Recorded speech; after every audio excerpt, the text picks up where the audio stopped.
Футбол бұл өмір. Ал 13-ші сектор арнасы футбол ақпараттарын жеткізуші арна. Бүгін 13-ші сектор арнасынан көретіндеріңіз.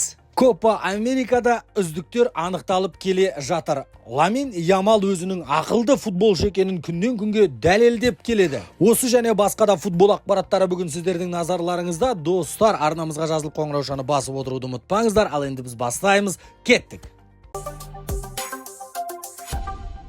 Кешегі ойындарға бір қысқаша тоқталып өтейік, достар. Италия ұлттық құрамасы ұшып кетті. Кім сезді? Кім білді Италия ұлттық құрамасының ұшып кететінін? Ешкім білген жоқ сияқты. Меніңше Швейцария ұлттық құрамасы тамаша ұлттық құрама, ойындарында жинақылық бар, тактикалық тұрғыда жақсы қойылған барлық ойыншы, және де Италия ұлттық құрамасын жеңуге қауқарлары жететін еді. Бірақ та фаворит Италия ұлттық құрамасы Италияның осындай шарасыз күйде қалады деп ешкімде ойлаған жоқ.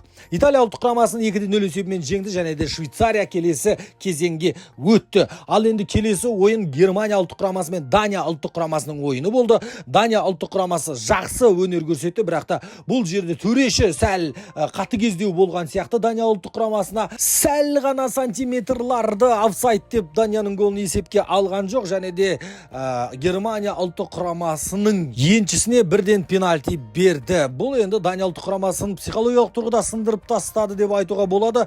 Ал енді кешегі жауын шашынды өздеріңіз білесіздер, ойын тоқтап қалып ары қарай жалғасқан болатын. Қарамай жауындарға, дауылдарға ойында чемпиондықты алу ғана деп Германия ұлттық құрамасы тағы да чемпиондыққа бір қадам жасады. Швейцария мен Германия ұлттық құрамасының жанкүйерлерін құттықтап қойсақ болады.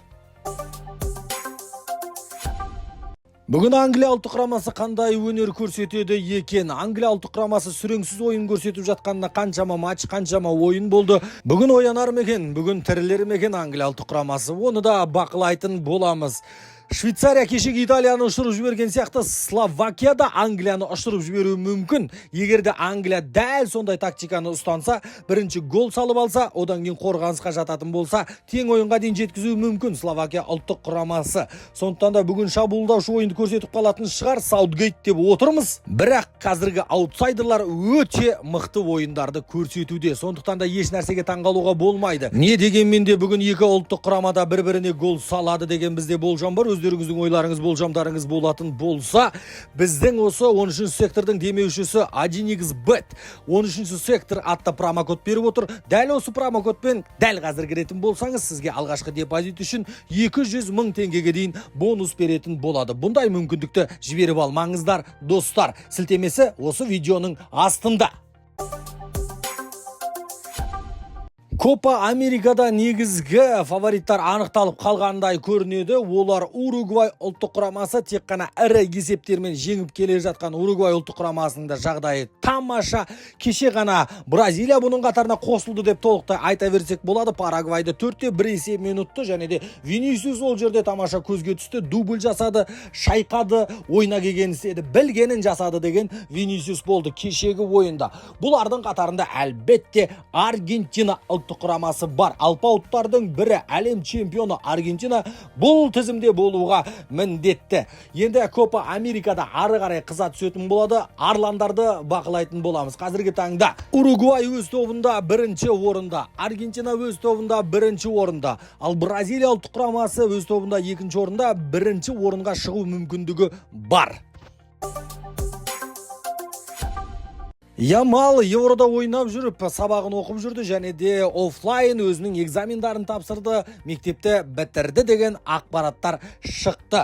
Ал енді ары қарай тағы да оқуына тапсыруға болады. Ары қарай оқуды жалғастырады ма, жалғастырмайды ма белгісіз. Енді Ямалдың орнында болса оқу оқып не керегі бар? Оң жақ қапталдағы қорғаушыларды миын айналдырып жүре бермейді ма деген ойда бар. Болашағы жарқын қазіргі таңның өзінде. Сондықтан да ары қарай оқып басын қатырмаса да болады шығар дәл Ямалға. Оқу енді ешқашанда кеш болмайды. Қазіргі таңда өзінің мансабын ары қарай жалғастырса жақсы болар еді. Серхио Рамос мектепті 24 жасында бітірген екен. Сондықтан да Ямалға әлі талай уақыт бар деп ойлаймыз. Ламин Ямал және де қарапайым екенін тағы да бір дәлелдеп қойды.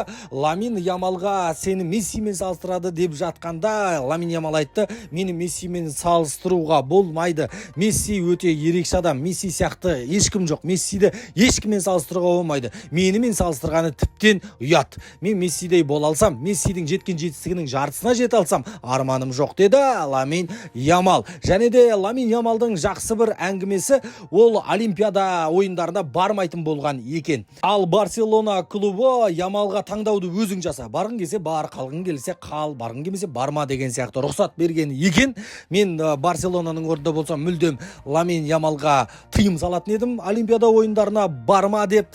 Бірақ Барселона өзінің рұқсатын берген, ал Ламин Ямал бармаймын деп шешім қабылдаған екен. Мен Евроға қатысып жатырмын, басты турнир, барлық назарымды осы жаққа қойғым келеді, және де Олимпиада ойындарына бармаймын, онсыз да ойын көп менде деп шешім қабылдапты.